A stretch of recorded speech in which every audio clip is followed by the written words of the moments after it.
दोस्तों welcome to हमारी academy official and my name is Abhayraj. तो दोस्तों आज इस वीडियो में हम बात करेंगे उत्तर प्रदेश अधीनस्थ सेवा चयन आयोग द्वारा जो आज 21 अगस्त 2022 को वन रक्षक एवं वन्य जीव रक्षक सिंपल शब्दों में यूपी SSC फॉरेस्ट गार्ड का जो एग्जाम आज लिया गया है उसके बारे में हम पूरा उसका एनालिसिस करेंगे, पूरा क्या सिलेबस है और पूरा हर एक क्वेश्चन को डिटेल वाइज देखेंगे कि कौन कौन से क्वेश्चन हिंदी में आए थे और कौन कौन से क्वेश्चन आपके सामान्य जीके में आए थे। ठीक है, सामान्य अध्ययन में आए थे।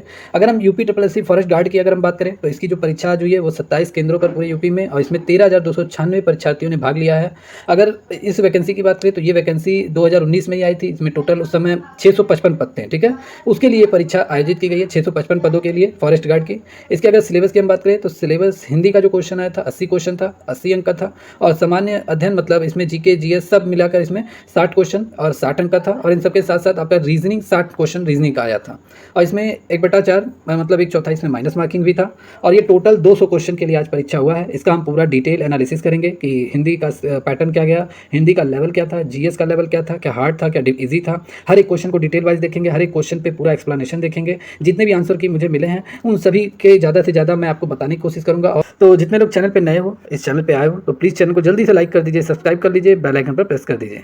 चलिए देखते हैं कौन कौन से क्वेश्चन आज फॉरेस्ट गार्ड के आए थे। ठीक है, आज 21 अगस्त के एग्जाम में। ठीक है, तो अगर हम देखेंगे यहाँ पे हिंदी का फर्स्ट क्वेश्चन क्या आया था। हिंदी का फर्स्ट क्वेश्चन आपका आया था अनेक शब्दों के लिए एक शब्द से आया था जो दिखाई ना दे। ठीक है, जो दिखाई ना दे इसका आंसर क्या होना चाहिए। तो यहाँ 4 शब्द है, अदृश्य, अमर, निष्प्राण, नेत्रहीन। तो इसका जो राइट आंसर होगा वो ए होगा। मतलब जो दिखाई ना दे उसे हम क्या कहेंगे, अदृश्य, मतलब जो दिखाई नहीं दे रहा है। ठीक है, ये सिंपल है। कुछ कुछ क्वेश्चन बहुत ईजी आए थे और कुछ क्वेश्चन काफ़ी डिफिकल्ट आए थे।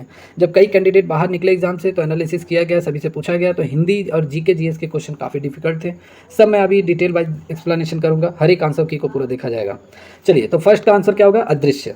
चलिए अगला क्वेश्चन है कि किस विकल्प में सही विलोम है। तो किस विकल्प में सही विलोम है, देखिए नेकी भलाई ये आपका लगभग सेम ही है तो ये विलोम है ही नहीं। ठीक है, तरुण और किशोर ये भी लगभग सेम ही है तो ये भी विलोम नहीं है। ठीक है, समानार्थी है ये दोनों, तरुण और किशोर, और विभक्त मतलब अलग होना, प्रतीक मतलब भी अलग होना, तो ये कहाँ से विलोम होगा। तो इसका राइट आंसर होगा दीर्घकाय, कृस्काय, ये दोनों विलोम शब्द है। ठीक है, चलिए अगला क्वेश्चन है अब अरवी भाव का विलोम क्या होगा। तो अरवी भाव का विलोम क्या होगा, तिरोभाव होगा। ठीक है, तिरोभाव is the right answer. First इसका आंसर होगा तिरोभाव।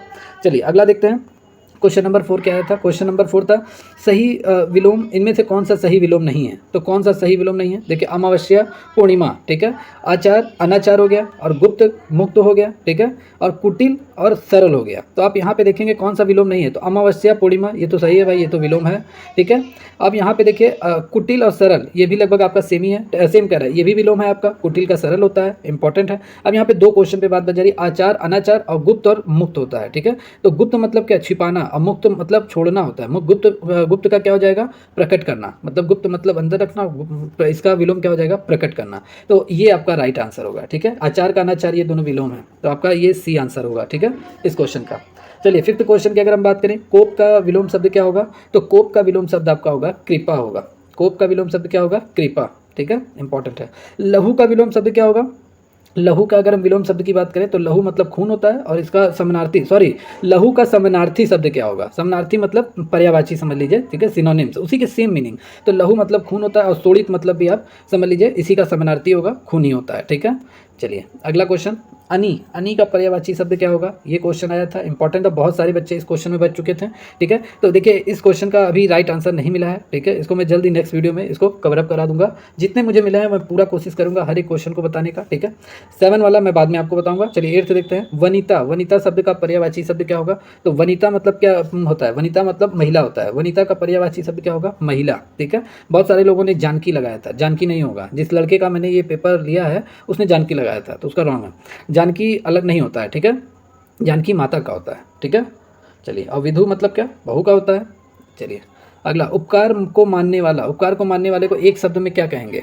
तो उपकार को मानने वाले को एक शब्द में कृतज्ञ कहेंगे और उपकार को ना मानने वाले को कृतज्ञधन कहेंगे। ठीक है, तो बहुत सारे लोग इसी में कंफ्यूज थे, कृतज्ञ लगाए कि कृतज्ञधन लगाए, तो बहुत सारे डाउट थे। तो इसका जो राइट आंसर होगा वो आपका क्या होगा, कृतज्ञ होगा। क्या होगा, कृतज्ञ। दिस इज राइट आंसर, इसका बी ऑप्शन सही होगा। ठीक है, कृतज्ञ।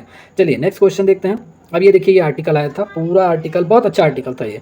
इस आर्टिकल को पूरा आप लगभग डिटेल वाइज इसको पूरा पढ़ लीजिएगा, ठीक है। इसके आंसर मैं देने की कोशिश करता हूँ। देखिए, इच्छा का जीवन में क्या प्रभाव है, तो इच्छा का जीवन में इस आर्टिकल के अकॉर्डिंग क्या आंसर होगा, सी होगा, ठीक है। यह इच्छा क्या होती है, लालसा को बढ़ाती है, यहीं बीच में दिया होगा, ठीक है, इधर ही बीच में दिया होगा, इच्छा लालसा, ये देखिए दिया हुआ है, इच्छा लालसा को बढ़ाती है, ये लालसा है, ठीक है, सिमटाया जा सकता है आज जो कुछ भी है, ठीक है। तो इसका राइट आंसर क्या होगा, सी होगा। चलिए अगला है, मानव के लिए एक लंबी मृत्यु कब बन जाता है, तो मानव के लिए एक लंबी मृत्यु आपका इच्छाओं के बढ़ने से बन जाता है, इसका राइट आंसर होगा। चलिए अगला क्वेश्चन है 11 नंबर का, ये आर्टिकल आप पढ़ लीजिएगा, मैं आंसर इसके डिस्कशन बता देता हूँ, ठीक है। लेखक ने आंतरिक जगत में काम करने का गणित किसे कहा है, तो इच्छा न करने को कहा है, ठीक है। ये इसका राइट आंसर क्या होगा, इसका राइट आंसर होगा इच्छा न करने को, ठीक है। चलिए, भारतीय मनीषी का चिंतन विषय क्या है, 13 नंबर का राइट आंसर है इच्छाओं और अनिच्छाओं का चिंतन, ये भारतीय मनीषी का चिंतन का विषय है, ठीक है। चलिए अगला फिर आ गया यहाँ पे पर्यायवाची शब्द आ गए, जो बहुत ही इंपॉर्टेंट है पर्यायवाची शब्द। देखिए, पर्यायवाची शब्द मैंने इस चैनल पे पूरा आप लोगों के लिए बनाया था, पूरा वीडियो मैंने पढ़ाया था, हर एक मतलब टॉप 100 पर्यायवाची शब्द मैंने पढ़ाए थे, और टॉप 100 पर्यायवाची में से ये लगभग जितने भी पर्यायवाची आए हैं, लगभग आपको 70% पर्यायवाची जो मेरे द्वारा पढ़ाए गए हैं, इस चैनल पे मैंने अपलोड किया है, आपको मिल जाएंगे। टॉप 100 पर्यायवाची मैंने वन गार्ड के लिए मैंने स्पेशली बनाया था और उसको मैंने पढ़ाया था, ठीक है। तो बहुत सारे कैंडिडेट कमेंट करके कह रहे हैं कि सर आपके पढ़ाए हुआ काफ़ी आया है, ठीक है। तो अब यहाँ पे 14 नंबर देखते हैं, 14 नंबर क्या होगा, लालसा का शब्द के दो पर्यायवाची कौन कौन से हैं, तो देखिए लालसा, ये काफ़ी डिफिकल्ट था, तो लालसा के दो पर्यायवाची शब्द इच्छा और आकांक्षा है, ठीक है, क्योंकि इच्छा दोनों में दिया था, तो बच्चे इसमें कंफ्यूज हो, आकांक्षा होगा कि बल होगा, तो इसका राइट आंसर जो होगा वो ए नंबर होगा, इच्छा और आकांक्षा, ठीक है। चलिए अगला आ गया चाय, ये इंपॉर्टेंट है, जो आप डेली पीते हो उसी से क्वेश्चन आ गया, चाय शब्द का प्रयोग किस वचन में होता है, ठीक है। ये किस वचन में होता है, तो चाय आपका द्विवचन में प्रयोग होता है, ठीक है। द्विवचन मतलब बहुवचन में भी प्रयोग होता है, ठीक है। इसके देखिए राइट आंसर इसका जो होगा, चाय बहुवचन में प्रयोग होता है, सॉरी, चाय आपका क्या होता है, बहुवचन होता है, ठीक है। चाय आपका बहुवचन है। चलिए, भारतीय शब्द का बहुवचन रूप क्या है, तो भारतीय शब्द का बहुवचन है भारती। देखो ये पहली ये गलत है पूरी तरीके से, फर्स्ट ए और सी दोनों गलत है, ये भी गलत है, सीधा सीधा मिल रहा है, ठीक है। तो ये आपका बी वाला सही होगा, भारतीय का सही बहुवचन क्या हो जाएगा, भारतीयों, ठीक है, भारतीयों। जाति का बहुवचन क्या होगा, तो जाति का बहुवचन क्या हो जाएगा, जातियाँ, ठीक है, जातियाँ। ये देखिए इसमें बहुत सारे बच्चे कंफ्यूज हो रहे थे, क्योंकि ये तो पहले से ही गलत है, ये नहीं होगा। इन दोनों में देखिए बहुत सारे लोग चंद्र बिंदु समझ रहे थे, बहुत सारे लोग ये छोटी सी बिंदु समझ रहे थे, ठीक है। तो कौन सा सही होगा, तो मैं आपको बताता हूँ, इसका जो राइट आंसर होगा वो डी होगा, ठीक है। D is the right answer. जाति का क्या हो जाएगा, जातियाँ, ये छोटा वाला जो बिंदी रहेगा, ठीक है, इसका डी आंसर सही होगा। चलिए 18 नंबर अगर हम बात करें, तत्सम तद्भव से क्वेश्चन आ गया, निम्न में कहते हैं कौन सा शब्द तत्सम नहीं है, तत्सम मतलब जो संस्कृत से नहीं बना है, ठीक है। तो देखिए तत्सम नहीं है, देखिए अग्नि, आग, तो ये तत्सम है, ठीक है। और फिर आपका हो गया चतुर्दश मतलब 14, ये भी आपका तत्सम शब्द हो गया, ठीक है। तत्सम जो संस्कृत से बना हुआ है, वत्स भी आपका तत्सम है, लेकिन फूल क्या है, ये आपका तद्भव है। फूल का तत्सम क्या होगा, फुल्लल इसका तत्सम शब्द होगा, ठीक है। फूल क्या है, तद्भव शब्द है, ठीक है। चलिए अगला क्वेश्चन है कि निम्नलिखित में से कौन सा तत्सम शब्द है, ठीक है, कौन सा तत्सम शब्द है, पहिया, आटा, खटिया, कृपा, ये क्वेश्चन आया था। तो देखिए इसमें भी आपका संस्कृत आ गया, ठीक है। तो इसका जो राइट आंसर होगा तत्सम खटिया होना चाहिए। देखिए अभी मैं इसका राइट आंसर में बता रहा हूँ, खटिया एज ए तत्सम शब्द होगा, और इसका तद्भव क्या हो जाएगा, खाट हो जाएगा, खटिया का खाट, तो तत्सम शब्द यहाँ पे खटिया होना चाहिए, इसका राइट आंसर सी होगा, ठीक है। चलिए नेक्स्ट क्वेश्चन देखते हैं, फिर से तत्सम शब्द का क्वेश्चन आ गया, ठीक है। इनमें कौन सा तत्सम शब्द है, तो ये देखिए आप ऐसे ही जान जाइए, मैं प्रोनाउंसिएशन करता हूँ, खीर मतलब क्षीर इसका तत्सम होगा, ये तद्भव हो गया, ठीक है। फिर आपका क्या हो जाएगा, आपका ये हो जाएगा सपत्नी, ठीक है। अगर देखा जाए तो घोटक, घोड़ा, इसका घोड़ा का तत्सम क्या होगा, घोटक होगा, ये तद्भव हो गया, ठीक है। अब यहाँ पे आप देखिए सपत्नी क्या है, इसका जो राइट आंसर है सपत्नी एज ए तत्सम है, और इसका तद्भव क्या हो गया, सौत हो गया, सौत, जैसे सौतन होता नहीं है, सौत हो गया, तो ये इसका राइट आंसर होगा। चलिए नेक्स्ट क्वेश्चन है कि निम्नलिखित में से कौन सा तद्भव नहीं है, ठीक है, निम्नलिखित में से कौन सा तद्भव नहीं है, तो इसका राइट आंसर क्या होना चाहिए, तो इसका राइट आंसर होगा आपका, देखिए तद्भव मतलब जो हिंदी शब्द से बना है, देखिए आम्र आम, ठीक है, ये देखिए तद्भव है। दुग्ध दूध मतलब दूध आ रहा है ना, दुग्ध मतलब तत्सम और दूध मतलब तद्भव। हस्त हाथ, लेकिन ये मयूर नहीं है, मयूर आपका राइट आंसर होगा, मयूर आपका क्या तद्भव शब्द नहीं है, ठीक है, इंपॉर्टेंट है। चलिए अगला क्वेश्चन क्या है, अगला क्वेश्चन है कि स्कंद का तद्भव रूप क्या है। स्कंद मतलब आप सभी लोगों को मालूम होगा जो लोग तैयारी कर रहे हैं किसी भी सरकारी एग्जाम की, क्योंकि स्कंद आपका लूसेंट में भी दिया गया है। स्कंद मतलब कंधा होता है, सॉरी कंधा, ठीक है। तो स्कंद का मतलब क्या हो जाएगा, कंधा, ठीक है, ये हो जाएगा स्कंद का कंधा, इंपॉर्टेंट है। चलिए अगला क्वेश्चन क्या हो जाएगा। अगला क्वेश्चन हरिद्रा, हरिद्रा ये भी लूसेंट में दिया है, हरिद्रा मतलब हल्दी होता है, ठीक है। बहुत सारे क्वेश्चन बहुत ही इजी दिए थे जिसे लगाने में आपको कोई भी डाउट नहीं होगा, ठीक है। अगला क्वेश्चन देखिए समाज से आपका आ गया, सॉरी हाँ कारक से आ गया, ठीक है। तो कारक से क्वेश्चन आया था, अपादान कारक आ गया था, जिसमें पूरा अलग हो जाता है, कोई ना एक वाक्य दूसरे वाक्य से पूरा अलग हो जाता है, एक पार्ट दूसरे पार्ट से अलग हो जाता है, मतलब अलग होने का भाव जिसमें हो, ठीक है। तो मोहन ने पत्र लिखा, तो क्या इसमें कोई अपादान कारक अलग होने का भाव है? नहीं है। हम आंखों से देखते हैं, नहीं है भाई, इसमें भी नहीं अलग हो रहा है। गीता का भाई आया, ये भी नहीं है। देखिए बिल्ली छत से कूद गई, बिल्ली एक एरिया से दूसरे एरिया चली गई, मतलब एक जगह से दूसरी जगह, यहाँ अलग होने का भाव आ रहा है, तो यहाँ पे आपका अपादान कारक होगा। चलिए नेक्स्ट क्वेश्चन है कि किस विकल्प के सभी शब्द पर्यायवाची हैं, किस शब्द के सभी विकल्प पर्यायवाची हैं। तो दोस्तों ये इस क्वेश्चन का आंसर मैं आपको नेक्स्ट वीडियो में दे दूंगा, क्योंकि कुछ क्वेश्चन अभी हाल ही फिलहाल में मुझे वीडियो बनाना था, तो कुछ क्वेश्चन के काफ़ी जो अभी नहीं मिल रहे हैं उनको मैं बाद में बता दूंगा, ठीक है। चलिए अगला क्वेश्चन देखते हैं 26 नंबर का। नेक्स्ट क्वेश्चन की अगर हम बात करें, गहने अलमारी में हैं, तो इसमें कौन सा आपका कारक होगा। तो गहने अलमारी में है, इसमें आपका अधिकरण कारक होगा। कर्ता ने कर्म को करण से अधिकरण हे में पे अरे, ठीक है, हे में आ रहा है ना, तो में अधिकरण कारक है। आ बैल मुझे मार, ठीक है, इसका कहावत क्या होगा। तो देखिए आ बैल मुझे मार मतलब जानबूझकर मुसीबत में पड़ना, आ बैल मुझे अपने आप को मुसीबत में बुला रहा है, तो इसका राइट आंसर होगा बी आंसर, ठीक है। चलिए अगला क्वेश्चन है, अति का भला ना बरसना, ये अति का भला ना बरसना और अति की भली ना धूप, ये लोकित्ती का अर्थ क्या होगा। लोकित्तियाँ, अति का भला ना बरसना, अति की भली धूप, इसका राइट आंसर क्या होगा। तो इसका राइट आंसर आपका होगा, कौन सा क्वेश्चन है ये, 28 नंबर का है, तो 28 का आपका राइट आंसर होगा सी होगा, ठीक है। किसी भी बात या वस्तु का अधिक होना ठीक नहीं, मतलब किसी भी बात और वस्तु का अधिक होना ठीक नहीं, ये इसका राइट आंसर है। चलिए अगला क्वेश्चन है, अपनी करनी पार उतरनी, ठीक है। अपनी करनी पार उतरनी लोकित्तियाँ का क्या अर्थ है। तो अपनी करनी पार उतरनी लोकित्तियाँ का अर्थ है बुरे कर्मों का फल हमेशा बुरा ही होता है, ठीक है। तो इसका राइट आंसर होगा आटा गीला होना। आटा गीला होना मतलब पहला तो सीधी सी बात है, पहला दूसरा नहीं होगा, ठीक है। तो आटा गीला होना का मतलब, सॉरी, आटा गीला होने का राइट आंसर होगा कठिनाई में पड़ना, ठीक है, मतलब मुसीबत आना, पूरी तरीके से कठिनाई में पड़ जाना। आटा गिलना यानी यहाँ पर दाली ना गलना, ठीक है, तो कठिनाई में पड़ना इसका राइट आंसर होगा। चलिए अगला क्वेश्चन है, फूंक फूंक कर पैर रखना, ठीक है। फूंक फूंक कर पैर रखना मुहावरे का अर्थ क्या है। तो फूंक फूंक कर पैर रखना मुहावरे का अर्थ है सोच विचार कर काम करना, हर एक बात को अच्छी तरीके से सोचना, निर्णय लेना, फिर काम करना। तो इसका राइट आंसर होगा डी होगा, ठीक है। चलिए 32 नंबर का आंसर क्या होगा, वह चम्मच से चावल खाता है, तो इसमें चम्मच में से कौन सा कारक है, ठीक है। तो 32 वाले का राइट आंसर होगा ए होगा, ठीक है। कर्ता ने कर्म करण से, ठीक है, कर्ता ने कर्म को करण से आ रहा है ना, तो इसका राइट आंसर करण कारक होगा, ठीक है, इंपॉर्टेंट है, ए आंसर होगा। चलिए अगला है, ये इंपॉर्टेंट क्वेश्चन था, बहुत सारे लोगों को बजा गया इस क्वेश्चन को, ठीक है।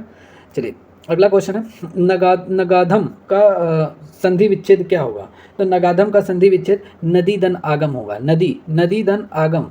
अब देखिए बहुत सारे लोग सोच रहे थे कि इसमें से कौन सा होगा, तो यहाँ पे आपका नदी धन आगम होगा, ठीक है। तो नदी धन आगम, इसमें से बहुत सारे बच्चे कंफ्यूज थे कि ये वाला नदी होगा कि ये वाला नदी होगा। तो आपको यहाँ पे मैं बता दूँ, यहाँ पे आपका नदी धन आगम एक अच्छी मीनिंग निकलनी चाहिए, ठीक है। तो नदी धन आगम ये वाला होगा, ठीक है। तो इसका राइट आंसर क्या होगा, सी होगा, नदी धन आगम, ठीक है। 33 का कौन सा आंसर सही है, 33 का सी आंसर सही है, ठीक है, इंपॉर्टेंट है। चलिए अगला क्वेश्चन है, मना अनुकूल की संधि विच्छेद क्या है।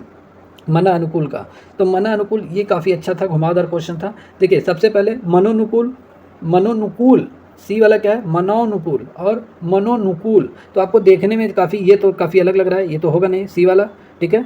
और क्या आपको अलग लग रहा है, ये भी डी वाला भी नहीं होगा, क्योंकि दोनों तरफ ना और का दोनों मात्रा देखिए ऊ का इधर ही घुमा हुआ है, तो ये दोनों तो होंगे नहीं, ठीक है। अब राइट आंसर क्या होगा, तो राइट आंसर आपका ए होगा, मनोनुकूल। नू इधर घूमेगा, कू इधर घूमेगा, बड़ा ऊ इधर का पे और छोटा ऊ पे ना पे रहेगा, ठीक है। तो इसका राइट आंसर ए होगा।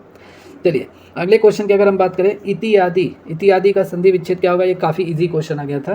तो इति आदि का इति धनादि, ये बी वाला आंसर होगा। शुभेच्छा का संधि विच्छेद क्या होगा, तो शुभेच्छा का एक, देखिए संधि विच्छेद निकालते समय एक अच्छी मीनिंग निकलनी चाहिए, ठीक है। तो शुभ धन इच्छा मतलब अच्छी इच्छा होनी चाहिए, तो शुभ धन इच्छा इसका राइट आंसर होगा, ठीक है। चलिए नेक्स्ट क्वेश्चन देखते हैं, व्याकरण की दृष्टि से 37 नंबर क्वेश्चन है, कौन सा वाक्य शुद्ध है, ठीक है। तो कौन सा वाक्य शुद्ध है व्याकरण की दृष्टि से, चलिए पढ़ते हैं, देखते हैं। मेरे को अपना, देखिए मेरे को तेरे को जब आएगा तो ये पूरी तरीके से व्याकरण अशुद्ध है, मतलब ये अशुद्धि है, ये आपका सही नहीं है। फिर वह आदमी अच्छा नहीं है, ये काफ़ी हद तक हो सकता है। चलिए आगे देखते हैं, एक दूध का गिलास दो, पूरी तरीके से गलत है, एक गिलास का दूध दो, ठीक है। ये भी आपका नहीं होगा। और प्रत्येक चित्र बुरे होते हैं, कि बुरे नहीं होते, तो क्या ये होगा? तो आपका राइट आंसर क्या होना चाहिए? ये काफ़ी अच्छा क्वेश्चन था, इंपॉर्टेंट क्वेश्चन था। तो अगर इसका हम देखेंगे राइट आंसर, वह आदमी अच्छा नहीं है, ये इसका राइट आंसर होगा। व्याकरण की दृष्टि से पूरी तरीके से शुद्ध है, ठीक है। अब बहुत सारे लोग कहेंगे कि डी वाला क्यों नहीं हुआ? तो प्रत्येक चित्र बुरे नहीं होते, चित्र कभी बुरा बुरा नहीं होता है, चित्र खराब होता है या अच्छा होता है, ठीक है। उसमें दूसरा लगता है अच्छा और खराब, ये बुरे और अच्छे ये वाला नहीं रहता है चित्र में, ठीक है। तो इस हिसाब से बी वाला राइट आंसर होगा। चलिए आगे देखते हैं। आगे अगर हम बात करेंगे व्याकरण की दृष्टि से इनमें से कौन सा वाक्य अशुद्ध है, ठीक है। तो फर्स्ट है कृपया आप ही बताएं, ठीक है। दूसरा है बंदूक एक उपयोगी शस्त्र है। तीसरा पुलाव बहुत लजीज है। और चौथा है उसके प्राण पखेरु उड़ गए। तो इसके राइट आंसर क्या होगा? इसका राइट आंसर होगा कौन सा अशुद्ध है? तो देखिए बंदूक एक उपयोगी अस्त्र होता है, शस्त्र नहीं, ठीक है। शस्त्र मतलब जो हाथ में लेकर ऐसे ऐसे नचा के चलाया जाए, और अस्त्र क्या होता है? एक ही बार लिया जाए और उससे काम किया जाए। तो ये आपका यहाँ पे शस्त्र मोटी तौर पे अस्त्र के शस्त्र के जगह पे आपका अस्त्र होगा, तो ये अशुद्ध वाक्य है, ठीक है। और बाकी सब सही है। चलिए अगला क्वेश्चन है 39 नंबर का, यथोचित में कौन सा समास है? तो समास के क्वेश्चन काफ़ी अच्छे अच्छे हैं। तो यथाधन उचित, जिसमें छोटा सा आगे समझिए उपसर्ग लगा रहेगा, वो तुरंत आपका क्या हो जाएगा? तुरंत आपका हो जाएगा अव्ययीभाव समास, ठीक है। तो यथोचित में अव्ययीभाव समास होगा। चलिए 40 नंबर का क्वेश्चन आया था, इनमें में कौन सा दिंगु समास है? दिंगु समास मतलब जिसमें काउंटिंग होती है। तो यहाँ आप सीधे देख सकते हैं नौ, नौ मतलब नौ, नव मतलब नया, और नौ भी होता है 9, ठीक है। तो नव युवक युवक, तो ये आपका हो जाएगा दिंगु समास, ठीक है। चलिए आगे अगर हम देखेंगे, बात का धनी, बात का धनी मतलब कौन बात का धनी होता है? मुहावरा है। तो जो बहुत बातें करता है उसे बात का धनी कहते हैं। तो इसका राइट आंसर बी हो जाएगा, ठीक है। चलिए आगे क्वेश्चन देखते हैं। आगे अगर हम बात करेंगे 42 नंबर क्वेश्चन का, तो 42 नंबर क्वेश्चन क्या आया था? 42 नंबर क्वेश्चन आया था कि निम्नलिखित में से कौन सा द्रव्यवाचक संज्ञा है? तो देखिए इसका काफ़ी अच्छा क्वेश्चन आया था, द्रव्यवाचक। तो देखिए खटाई और चमड़ा होगा नहीं, ठंड होगा नहीं, आपका बस एक ही पड़ रहा है मिठास, मिठास, ठीक है। तो ये आपका द्रव्यवाचक संज्ञा होगा, ठीक है। चलिए आगे अगर हम बात करेंगे, पशु चर रहे हैं, ठीक है। पशु चर रहे हैं, पशु कौन सी संज्ञा है? तो आप सभी को मालूम है, अगर वो गाय हो, कुत्ता हो, जानवर हो, तो आप उसे क्या कहेंगे? पशु ही तो कहेंगे, मतलब एक ही चीज़ से डिनोट करेंगे ना। तो ये आपके किस में आ जाएंगे? जातिवाचक संज्ञा में। मतलब अगर कोई भी गाय, अगर कोई भी गाय है, कोई भी अगर गाय है, मान लीजिए भूरी है, गाय की बहुत सारी प्रजातियाँ होती हैं, अब मुझे उतनी नहीं मालूम है, भूरी, नसेली, पता नहीं क्या क्या होता है, ठीक है, मुर्री होता है। तो देखिए सिंपल सी बात है कि कोई भी जानवर है अलग अलग प्रजाति का, तो उसे आप एक ही कहोगे ना, वो पशु है। तो इस हिसाब से ये जातिवाचक संज्ञा होगा, ठीक है। पशु जातिवाचक संज्ञा में आता है। चलिए नेक्स्ट क्वेश्चन की अगर हम बात करें चलिए नेक्स्ट क्वेश्चन की अगर हम देखेंगे, तो नेक्स्ट क्वेश्चन क्या है? नेक्स्ट क्वेश्चन आपका है 44 नंबर, निम्नलिखित में से कौन सा भाववाचक संज्ञा है, ठीक है। किसमें इमोशन निकल कर आता है? तो भाववाचक संज्ञा आपका कौन सा है? मित्रता, मित्रता में फ्रेंडशिप, ठीक है, यह एक भाववाचक संज्ञा है, ठीक है, इंपॉर्टेंट है। चलिए अगला क्वेश्चन है पराधीन, पराधीन में कौन सा उपसर्ग है? तो पराधीन में आपका परा उपसर्ग है। कौन सा है? परा उपसर्ग है, परा इज राइट आंसर, सी इसका राइट आंसर होगा। चलिए अगला क्वेश्चन है अनुगामी, ठीक है। इस लड़के ने प्रा लगाया है तो उसका आंसर गलत है। अनुगामी में कौन सा उपसर्ग है? तो अनुगामी में आपका सीधी सी दिखाई दे रहा है अनु उपसर्ग होगा, अनुगामी में अनु उपसर्ग होगा, इसका सी आंसर राइट होगा, ठीक है। 47 नंबर का आंसर कौन सा सही होगा? मिलाप में कौन सा प्रत्यय लगा रहता है, ठीक है। उपसर्ग और प्रत्यय, प्रत्यय मतलब पीछे वाला, तो आप है, ठीक है। मिलाप में कौन सा प्रत्यय होगा? तो मिलाप में आपका जो राइट आंसर होगा वो आप होगा, ठीक है, इंपॉर्टेंट है।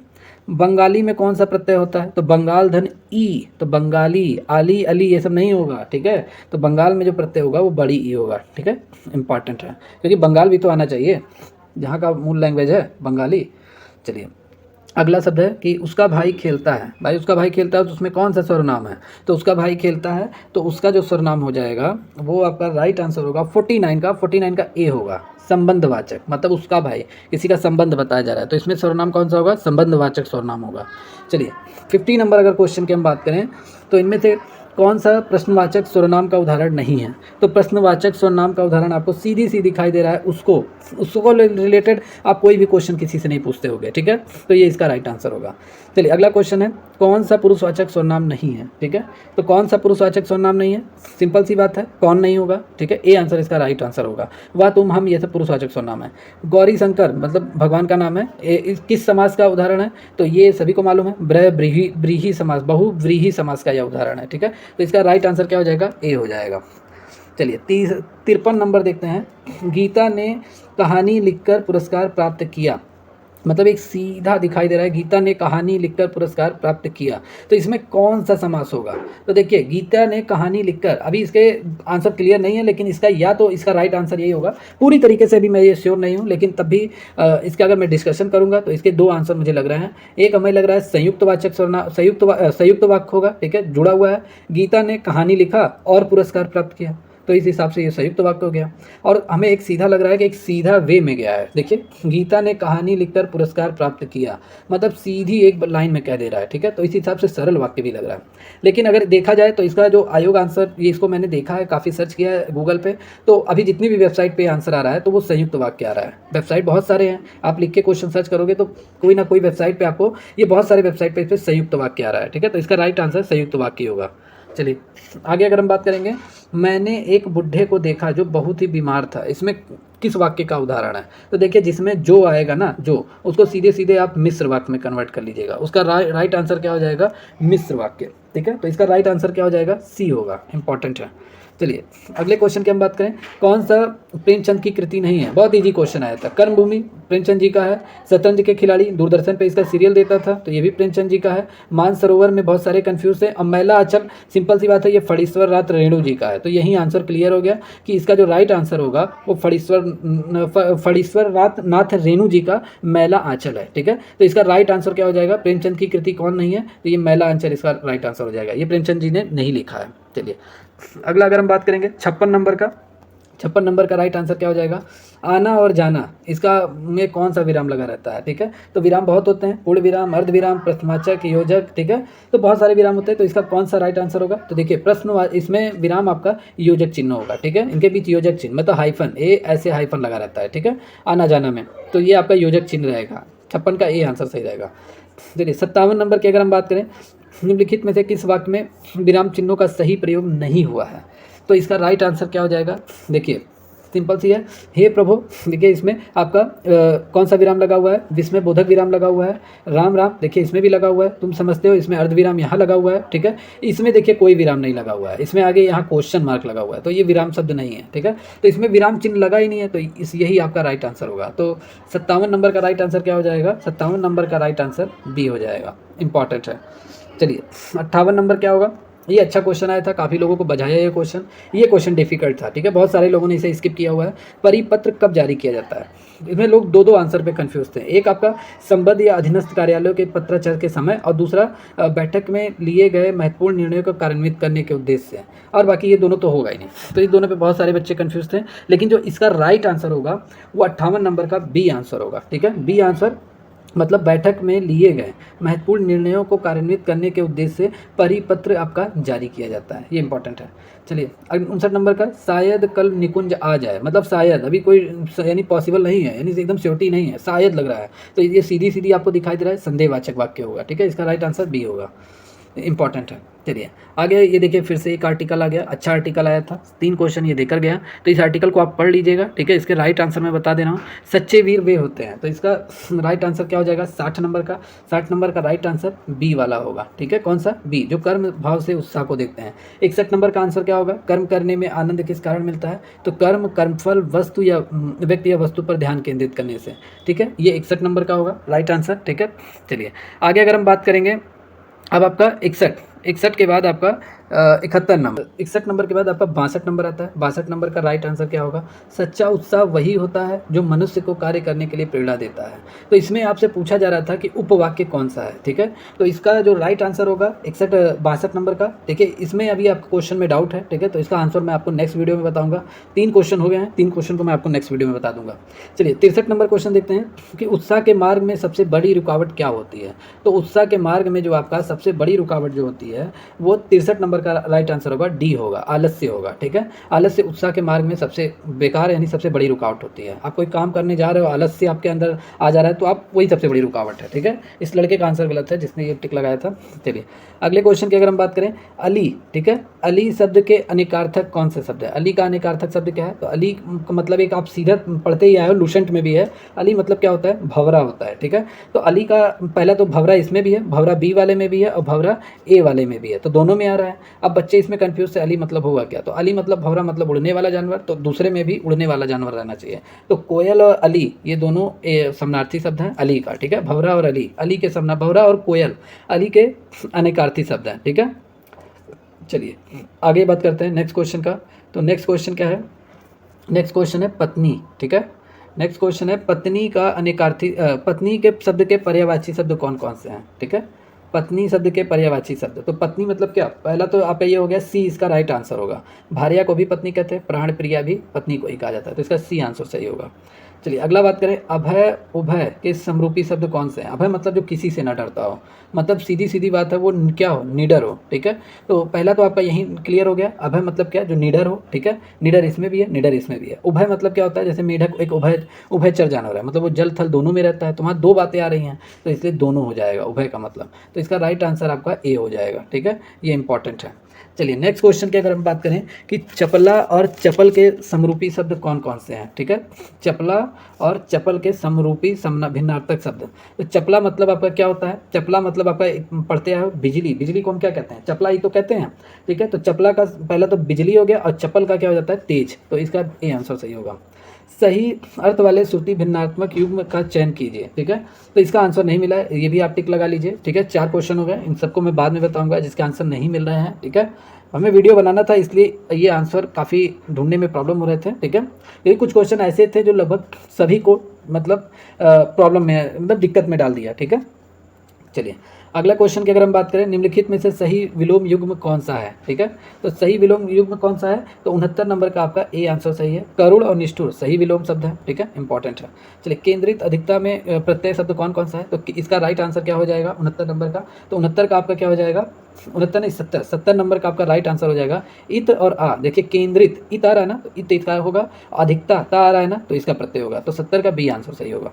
चलिए आगे अगर हम बात करते हैं 70 के बाद अब आपका आता है 71 नंबर, ठीक है।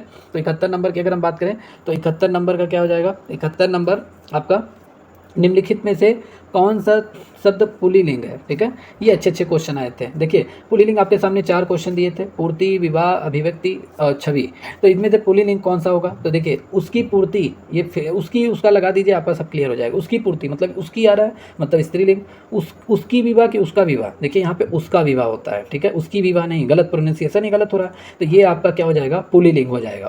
उसका विवाह मतलब ये उसका मतलब पुल्लिंग होगा। देखिए उसकी छवि, उसकी अभिव्यक्ति और उसकी छवि, इन दोनों के साथ उसकी लगाइए, सही बैठ रहा है। लेकिन उसकी विवाह नहीं होता है, उसका विवाह होता है, तो ये आपका पुल्लिंग हो जाएगा। विवाह शब्द आपका क्या हो जाएगा?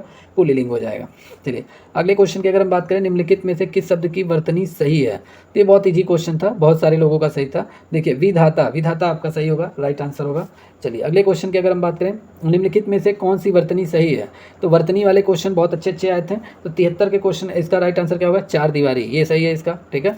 चलिए कौन सा सही वर्तनी सही है? तो इसका ये काफ़ी डाउट में था, कौतूहल कौतूहल कौतूहल कुतूहल, कुतूहल होता नहीं है, तो ये गलत हो गया, ठीक है। कौतूहल ये मतलब 1 2 3 इन दोनों में फाइट था, ठीक है। तो 64 का अभी पूरी तरीके से इसका भी आंसर नहीं मिला है, तो इसको भी आप टिक लगा लीजिए। 3 4 5 क्वेश्चन हो गए हैं, ठीक है। इसको मैं आपको जल्दी बता दूंगा नेक्स्ट वीडियो में, क्योंकि इस पर डाउट है, ठीक है, तो इसलिए इसको बाद में बताया जाएगा, ठीक है। मैं नेक्स्ट वीडियो में इसका क्लियर कर दूंगा। चलिए नेक्स्ट क्वेश्चन है कि महेश गीत गा रहा था, ठीक है। महेश क्या कर रहा था? गीत गा रहा था। तो कौन सा काल है? तो देखिए महेश अभी गा रहा था, मतलब अभी काम पूरा नहीं हुआ, अभी गा ही रहा है, ठीक है। तो उसमें कौन सा काल होगा? तो 85 नंबर का जो राइट आंसर, 85 कहना है, 75 नंबर का जो राइट आंसर होगा वो ए होगा, मतलब अभी पूरा नहीं हुआ है, भूत में भी नहीं पूरा हुआ है, भूतकाल में। तो अपूर्ण भूत इसका राइट आंसर होगा, अपूर्ण भूत, ए आंसर इसका सही होगा। 76 नंबर की अगर हम बात करें, 76 नंबर का राइट आंसर क्या हो जाएगा? सत्संग में जाने के बाद मन को शांति मिलती है। अच्छा क्वेश्चन था। तो सत्संग में जाने के बाद मन को शांति मिलती है आ गया, तो ये सीधा वर्तमान काल हो गया, ठीक है। तो ये सीधा सीधा डी लगा दीजिए, डी इसका राइट आंसर होगा। 77 नंबर, निम्नलिखित किस भाग में संदिग्ध वर्तनी है? तो रीना पढ़ती होगी मतलब पूरी तरीके क्लियर ही नहीं है कि पढ़ रही है कि पढ़ चुकी है, कुछ नहीं मालूम है, तो ये आपका संदिग्ध वर्तमान होगा, यही आपका राइट आंसर होगा। चलिए अगला क्वेश्चन है, चरण कमल बंदो हरि राई, ठीक है। इसका राइट आंसर क्या होगा? इसमें कौन सा अलंकार है? तो चरण कमल बंदो हरि राई में आपका रूपक अलंकार है, ठीक है। कौन सा? रूपक। चरण की तुलना कमल से की गई है, तो चरण कमल बंदो हरि राई में रूपक अलंकार है। चलिए 79 नंबर देखते हैं।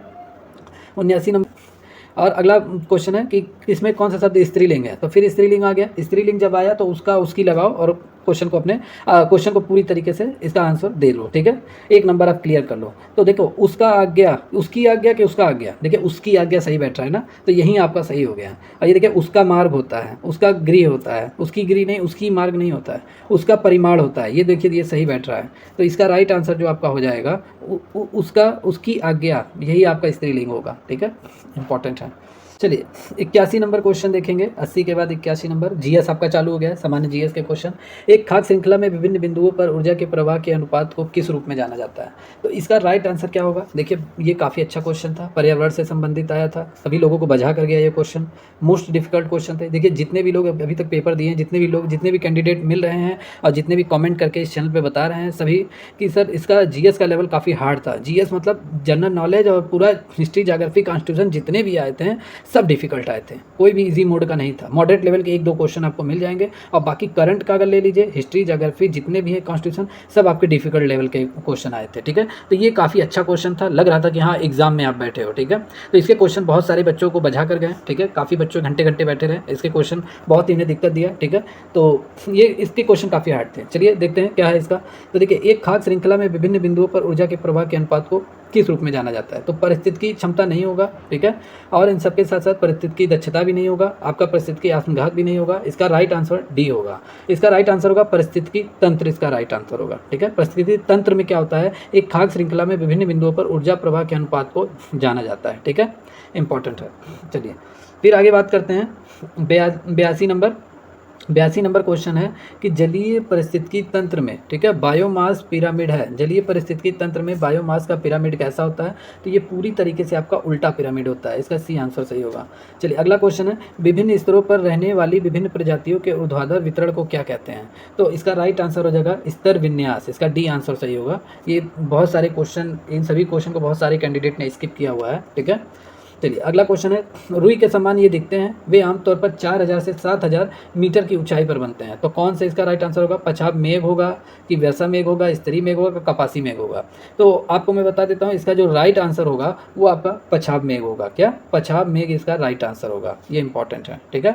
चलिए आगे अगर हम बात करेंगे 85 नंबर क्वेश्चन का, कि भारत में, ठीक है, निम्नलिखित में से कौन सा हवाई अड्डा भारत का पहला हवाई अड्डा है जो पूरी तरीके से नवीनीकरणीय ऊर्जा द्वारा संचालित होगा? तो इसका राइट आंसर होगा, देखिए इसका राइट आंसर दिल्ली एयरपोर्ट होगा। दिल्ली एयरपोर्ट का इंदिरा गांधी अंतर्राष्ट्रीय हवाई अड्डा जो है ये पूरी तरीके से सौर ऊर्जा संचालित हवाई अड्डा है, ठीक है। तो इसका राइट आंसर सी होगा। चलिए अगले क्वेश्चन की अगर हम बात करें, निम्नलिखित में से कौन सा टाइगर रिजर्व नहीं है? भारत में कौन सा टाइगर रिजर्व नहीं है? तो इसका राइट आंसर क्या हो जाएगा? इसका राइट आंसर दच्चीग्राम हो जाएगा, ठीक है। ये दच्चीग्राम ये टाइगर रिजर्व नहीं है, ठीक है। ये कोई और होगा, लेकिन भारत में ही है, लेकिन ये टाइगर रिजर्व नहीं है। काजीरंगा आपका कहाँ पे है? ये आपका असम में है, ठीक है। पेरियार केरल में है। कान्हा आपका कहाँ पर है? तो कान्हा आपका मध्य प्रदेश में है, ठीक है। दच्चीग्राम टाइगर रिजर्व नहीं है। तो ये आपका इंपॉर्टेंट क्वेश्चन है, ये सभी टाइगर रिजर्व है। चलिए आगे बात करते हैं। ये इंपॉर्टेंट क्वेश्चन आया था, यूपी स्पेशल से क्वेश्चन आया था। यूपी का एग्जाम और यूपी स्पेशल से क्वेश्चन आया है, ऐसी कोई बात नहीं है, ठीक है। चलिए निम्नलिखित में से कौन सा पक्षी अभ्यारण्य उत्तर प्रदेश में स्थित है? तो पहला ही आंसर सही है, इसको मैंने पढ़ा रखा है इस चैनल पे। पक्षी अभ्यारण्य पूरा डिटेल में मैंने डिस्कशन करके पढ़ाया हुआ है। समसपुर पक्षी विहार ये आपका कहाँ पर है? ये आपका रायबरेली डिस्ट्रिक्ट में है, उत्तर प्रदेश के रायबरेली जिले में आपका ये समसपुर पक्षी विहार है, ठीक है। चलिए इंपॉर्टेंट, इसका ये आंसर सही होगा। चलिए अगला क्वेश्चन की अगर हम बात करें कि पृथ्वी पर निम्न में से किस परत में वायुमंडल ओजोन परत अधिकतम केंद्रित है? ओजोन परत वायुमंडल के किस जोन में पाई जाती है, ठीक है, ओजोन परत? तो ये आपका राइट आंसर इसका होगा समताप मंडल में। समताप मंडल में ओजोन लेयर पाया जाता है, ठीक है। चलिए अगला क्वेश्चन है 88 एक 89 नंबर अगर हम क्वेश्चन देखेंगे, भारत का सबसे बड़ा राष्ट्रीय उद्यान कौन सा है? ठीक है, तो भारत का सबसे बड़ा जो राष्ट्रीय उद्यान है ये हेमिस राष्ट्रीय उद्यान होगा। इसका राइट आंसर क्या हो जाएगा? बी वाला। हेमिस राष्ट्रीय उद्यान की बात करें तो यह कहाँ पर है? यह लद्दाख में है, ठीक है। भारत के केंद्र शासित प्रदेश लद्दाख में हेमिस राष्ट्रीय उद्यान है। इंपॉर्टेंट है ये क्वेश्चन, काफ़ी इंपॉर्टेंट था, ठीक है। चलिए 90 नंबर क्वेश्चन की अगर हम बात करें, देखिए हाल ही में किस देश के साथ चीता पुनर्परिचय के लिए एक समझौता ज्ञापन पर हस्ताक्षर किया गया? ये क्वेश्चन काफ़ी इंपॉर्टेंट था। देखिए जितने लोगों ने ई दृष्टि, जो बड़ी बड़ी मैगजीन आती हैं, काफ़ी डीपली वाली मैगजीन आती हैं यूपी पीसीएस की तैयारी के लिए, अगर जो बच्चे उस बुक से पढ़े हुए हैं उनका करंट अच्छा गया होगा, क्योंकि सब करंट अफेयर वहीं से आया है, ठीक है। जो आप मंथली जो लेते हो 1 लाइनर वाला, उससे कोई क्वेश्चन नहीं आया है, ठीक है। तो ये आपका इंपॉर्टेंट क्वेश्चन था, ये आर्टिकल मैंने देखा भी था ई दृष्टि के मैगजीन में, ठीक है। तो इसका राइट आंसर क्या हो जाएगा? इसका राइट आंसर हो जाएगा नामीबिया। इंडिया ने नामीबिया से समझौता किया है कि वो टाइगर मतलब नामीबिया देश के साथ चीता के पुनर्परिचय मतलब इंट्रोडक्शन मतलब दोबारा यहाँ पे लाए जाएंगे, बसाए जाएंगे। नामीबिया के साथ समझौता किया। 51 नंबर की अगर हम बात करें, 91 नंबर की, वन में वनस्पति की परत निम्न वितान के ठीक नीचे होती है, ये क्या कहलाती है? ठीक है, तो ये आपका इसका राइट आंसर हो जाएगा श्रब लेयर। इसका बी आंसर हो जाएगा श्रब लेयर। चलिए 92 नंबर का, निम्नलिखित में से कौन सा विशेष रूप से लाल पांडा और राष्ट्रीय उद्यानों में से एक है? लाल पांडा कहाँ पे पाया जाता है? ये इंपॉर्टेंट क्वेश्चन था, काफ़ी डीपली क्वेश्चन था। ठीक है, बहुत सारे लोग हिल गए इस क्वेश्चन को देखकर। देखिए लाल पांडा, सीधी सी बात है, लाल पांडा भारत में कहाँ कहाँ पाया जाता है? तो लाल पांडा आपका भारत के पश्चिम बंगाल और सिक्किम में पाया जाता है। ठीक है, अगर यहाँ पे इसका राइट आंसर क्या होना चाहिए? कौन से राष्ट्रीय उद्यानों में से एक है लाल पांडा? ठीक है, विशेष रूप से। तो देखिए मैं बात करता हूँ पश्चिम बंगाल में, ये सिंगलीला और नेवरा घाटी राष्ट्रीय उद्यान में ये पाया जाता है। सिंगलीला और नेवरा घाटी राष्ट्रीय उद्यान में पश्चिम बंगाल में पाया जाता है। ठीक है, और तो इसका इस हिसाब से ये आंसर कहीं नहीं है, क्योंकि काफ़ी मात्रा में, और सबसे ज़्यादा पांडा कहाँ पाया जाता है? सबसे ज़्यादा पांडा सिक्किम में पाया जाता है। ठीक है, तो पश्चिम बंगाल सिक्किम में लाल पांडा पाया जाता है, लेकिन इस ऑप्शन में आपका सिंगलीला और नेवरा घाटी नहीं है। ठीक है, तो इस हिसाब से इसका राइट आंसर हो जाएगा बी। ठीक है, B is the right answer of this question. ठीक है, देखिए चीन का जो राष्ट्रीय पशु है वो लाल पांडा ही है। ठीक है, पांडा है, सॉरी लाल नहीं है लेकिन पांडा है, चीन का पांडा राष्ट्रीय पशु है। चलिए अगला क्वेश्चन, दक्षिण पश्चिम पंजाब, हरियाणा, राजस्थान के अर्धशुष्क क्षेत्रों में किस प्रकार के वन पाए जाते हैं? तो ये काफ़ी अच्छा क्वेश्चन था। ठीक है, तो वहाँ पे किस प्रकार के वन पाए जाते हैं? तो 93 का जो राइट आंसर हो जाएगा वो, इसमें अभी पूरी तरीके से डिस्कशन 93 का मैंने किया है, लेकिन इसका आंसर अभी मिला नहीं है। ठीक है, दो आंसर अभी डाउट में है, एक उष्णकटिबंधीय सदाबहार वन और उष्णकटिबंधीय कंटक वन। ज़्यादातर सदाबहार वन मुझे लग रहा है, लेकिन अभी इसका आंसर क्लियर नहीं है, इसलिए इसको मैं नेक्स्ट वीडियो में बताऊँगा। जितने भी दोस्त इस वीडियो को देख रहे हैं, ये वीडियो पसंद आ रहा हो, बताया हुआ समझाया हुआ अगर आपको समझ में आ रहा हो, ठीक है, ये एक्सप्लेनेशन समझ में आ रहा हो, तो जल्दी से जल्दी चैनल को सब्सक्राइब कर दीजिए, बेल आइकन पर प्रेस कर दीजिए। चलिए 94 नंबर क्वेश्चन को अगर हम देखेंगे, सागौन, साल, शीशम, हुर्रा, महुआ, आंवला, सेमल, कुसुम और चंदन आदि किस वन की प्रजाति हैं? ये इंपॉर्टेंट है, पूछा जाता है।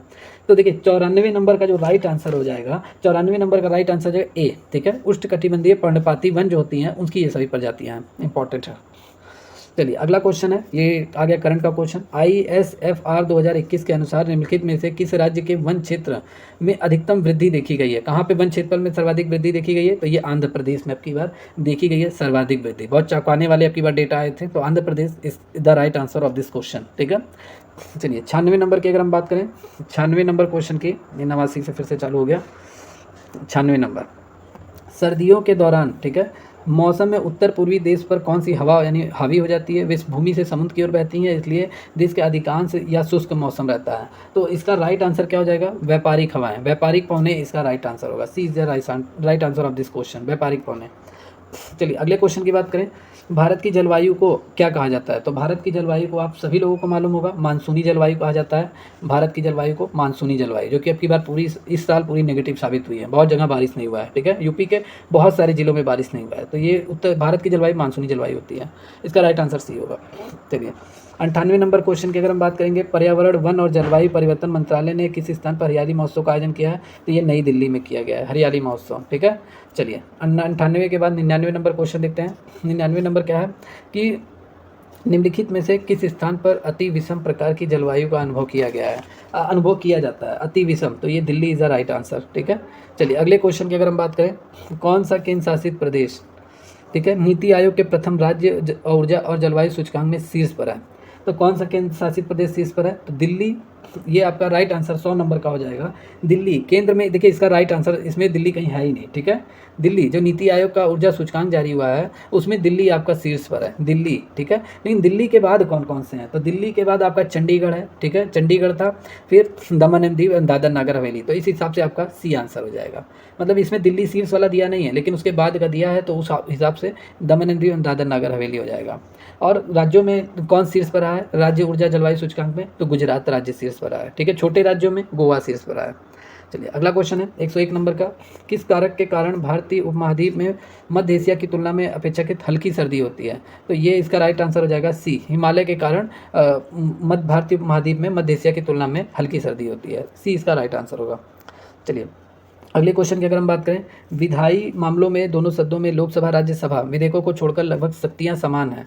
तो ये देखिए, धन विधेयक को अगर छोड़ दिया जाए तो बाकी संशोधन, संविधान, समेकन सभी विधेयकों में लोकसभा राज्यसभा की दोनों की शक्तियां बराबर ही है। ठीक है, चलिए अगले क्वेश्चन की अगर हम बात करेंगे 103 नंबर का, केंद्रीय मंत्रिमंडल ने जून 2022 में किस संस्थान को अंतर्राष्ट्रीय संगठन के रूप में वर्गीकृत करने की मंजूरी दी है? तो 103 नंबर का राइट आंसर होगा आपदा रोधी संरचना के लिए गठन, CDRI को केंद्रीय मंत्रिमंडल ने मंजूरी दिया है। इंपॉर्टेंट है, डी इसका राइट आंसर।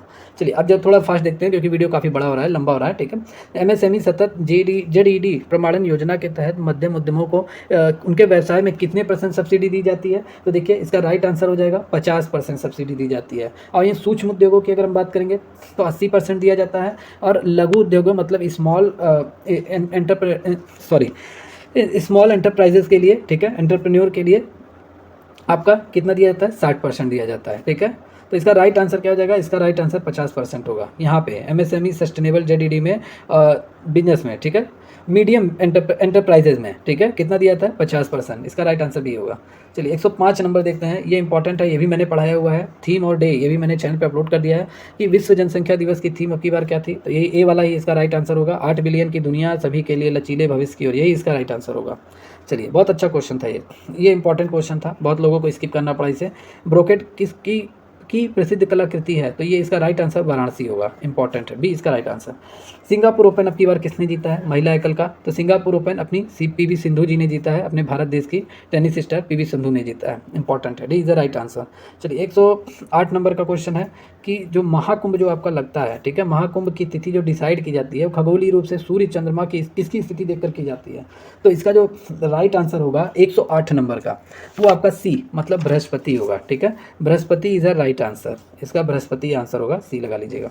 चलिए अगला क्वेश्चन है, हेनले पासपोर्ट इंडेक्स जो जारी हुआ है 2022 में, दुनिया का सबसे शक्तिशाली पासपोर्ट किसका है? तो वो आपका किसका है? जापान का है, is a right answer. India का कितना है? इंडिया का अब की बार जो 2022 का जारी हुआ है वो 87वां है। अगले साल कितने पे था? 85वें नंबर पे।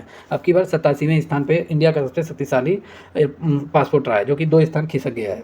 चलिए अगले क्वेश्चन की अगर हम बात करें, अगला क्वेश्चन अगर हम देखेंगे 110 नंबर का, 110 नंबर का क्वेश्चन है, किस संस्थान ने जुलाई 2022 में विकासशील देशों के जीवन यापन लागत के संकट रिपोर्ट जारी किया है? तो ये किसने जारी किया है? Cost of living index crisis की। तो इसे जिसने जारी किया है इसका राइट आंसर क्या है? UNDP। ठीक है, UNDP इसका राइट आंसर होगा। UNDP का फुल फॉर्म क्या होता है? संयुक्त राष्ट्र विकास कार्यक्रम। इसने ही ये रिपोर्ट पूरी तरीके से जारी की है। चलिए अगला क्वेश्चन अगर हम देखें, कौन सा नृत्य उत्तर प्रदेश से संबंधित है? सभी को मालूम है, कथक। तो ये इंपॉर्टेंट है, ठीक है, और बहुत ईजी क्वेश्चन था ये। चलिए 112 नंबर की अगर हम बात करें कि निम्नलिखित में से 2022 में आयोजित वर्ल्ड अर्बन फोरम 11 का मेजबान देश कौन सा था? तो इसका राइट आंसर था कोटोविस। ठीक है, कोटोविस। ये कहाँ पे पड़ता है? ये पोलैंड में पड़ता है। ठीक है, तो इसका राइट आंसर डी वाला होगा। ठीक है, चलिए अगले क्वेश्चन की अगर हम बात करें, निम्नलिखित में से किस देश के साथ भारत ने जुलाई में कृषि पारिस्थितिकी और प्राकृतिक संसाधनों के सतत प्रबंधन संयुक्त घोषणा पर हस्ताक्षर किया है? तो इंडिया ने किसके साथ हस्ताक्षर किया है? जर्मनी देश के साथ हस्ताक्षर किया है। ठीक है, देखिए जितने लोग डीपली अगर पूरा करंट अफेयर डेली पढ़ रहे थे, ठीक है, उन्होंने अच्छी अच्छी मैगजीन से पढ़ा था डीपली वाले से, तो उनको एक भी क्वेश्चन प्रॉब्लम नहीं होगा। ठीक है, इनका एग्जाम आज का जो करंट का एग्जाम था वो 100% सही गया होगा। ठीक है, क्योंकि करंट के क्वेश्चन काफ़ी डीप आए थे, बहुत ही डिफिकल्ट आया था। ठीक है, चलिए 114 नंबर की अगर हम बात करें, Gujarat agro radiation processing facility GRF Gujarat में पहली बार और भारत में चौथी सुविधा है। इसे USDA से निर्यात को मंजूरी मिली है। तो किस चीज़ के लिए मंजूरी मिली है? आम और अनार के लिए। तो इसका राइट आंसर जो हो जाएगा वो आम और अनार होगा। ठीक है, गुजरात देश को मंजूरी मिली है। चलिए अगला देखेंगे कि ये इंपॉर्टेंट था। ठीक है, किस राज्य में अफ्रीकी देश ने घातक मारबर्ग वायरस के पहले प्रकोप की सूचना दी है? तो किस राज्य ने दिया? अफ्रीका देश में, ठीक है, किस पश्चिमी अफ्रीकी देश ने दिया था? अफ्रीका महाद्वीप का। तो इसका राइट आंसर जो हो जाएगा वो आपका हो जाएगा घाना देश ने सूचना दिया था। वहीं पे पहली बार ये मारबर्ग वायरस मिला था। ठीक है, बहुत ही हलचल हो गया था पूरे देश में। चलिए अगला बात करेंगे 116 नंबर, कृषि किसान और किसान कल्याण मंत्रालय ने सरकारी कार्यक्रमों PFBW किसान क्रेडिट कार्ड तकनीकी सहायता के लिए समझौता ज्ञापन पर हस्ताक्षर किया है। तो किसके साथ हस्ताक्षर किया है? तो इसका राइट आंसर जो आपका हो जाएगा वो UNDP होगा। UNDP के साथ कृषि और किसान कल्याण मंत्रालय ने साझा किया है। इंपॉर्टेंट है। चलिए अगला क्वेश्चन आपका कंप्यूटर से आया था। ठीक है, विंडोज 10 में ऑपरेटिंग सिस्टम में फाइल्स एक्सप्लोरर और फाइल और फोल्डर की खोज के लिए कौन सी शॉर्टकट कुंजी का प्रयोग किया जाता है? तो F3 दबाने से आपका क्या होता है? सभी फाइल और फोल्डर अंदर आराम से खोजे जा सकते हैं, सर्च में लाए जा सकते हैं, ठीक है। F3 is the right answer, इसका बी आंसर इसका सही होगा। चलिए अगले क्वेश्चन की अगर हम बात करें 118 नंबर, कौन सा ऑपरेशन के आधार पर कंप्यूटर का एक प्रकार नहीं है? तो कंप्यूटर के प्रकार डिजिटल कंप्यूटर होता है, हाइब्रिड कंप्यूटर, एनालॉग कंप्यूटर होता है, रिमोट कंप्यूटर नहीं होता है, तो सी इज द राइट आंसर। चलिए 119 नंबर देखते हैं, किस शहर ने कमलम ड्रैगन फ्रूट 2022 पर राष्ट्रीय सम्मेलन को मेजबानी की और इसकी अध्यक्षता भारत सरकार के कृषि किसान मंत्रालय सचिव ने की? तो ये कहाँ पे किया गया है ड्रैगन फ्रूट फेस्टिवल का? तो ये दिल्ली में किया गया है। इसकी सम्मेलन मेजबानी किसने की है? तो ये दिल्ली ने किया है इसकी मेजबानी, ठीक है। ये इसका राइट आंसर होगा। क्या आंसर होगा इसका? राइट आंसर दिल्ली होगा, ठीक है, इंपॉर्टेंट है। चलिए अब हम देखते हैं 120 नंबर का। देखिए 120 और 121 और 122 नंबर के क्वेश्चन का आंसर अभी नहीं मिल पाया है पूरी तरीके से, तो इसको भी मैं नेक्स्ट वीडियो में बता दूंगा। टोटल मिला के पूरा 140 में से 10 क्वेश्चन आपको मैं अगले नेक्स्ट वीडियो में बताऊंगा, क्योंकि ये क्वेश्चन काफ़ी हार्ड थे। जैसे ये होता नहीं है कि लूसेंट या आप कोई भी एनसीईआरटी उठा लीजिए, उसमें से भी नहीं जल्दी मिलता है, तो ऐसे ये क्वेश्चन है, जल्दी मिल नहीं रहे हैं, ठीक है। तो इसको मैं आपको नेक्स्ट वीडियो में बता दूंगा। चलिए 123 नंबर की अगर हम बात करेंगे, ठीक है, 123 नंबर, विजयनगर की प्रचलित परंपराओं के अनुसार राय विजयनगर के शासकों को कहा जाता है। विजयनगर के शासकों को राय क्यों कहा जाता है? तो राय मतलब राजा की उपाधि के कारण कहा जाता है। जो राजा होते हैं उन्हें ही राय कहा जाता है। तो प्रजापति मतलब प्रजा का राजा, यही तो राजा होता है, तो ये इसका राइट आंसर होगा, ए वाला, ठीक है।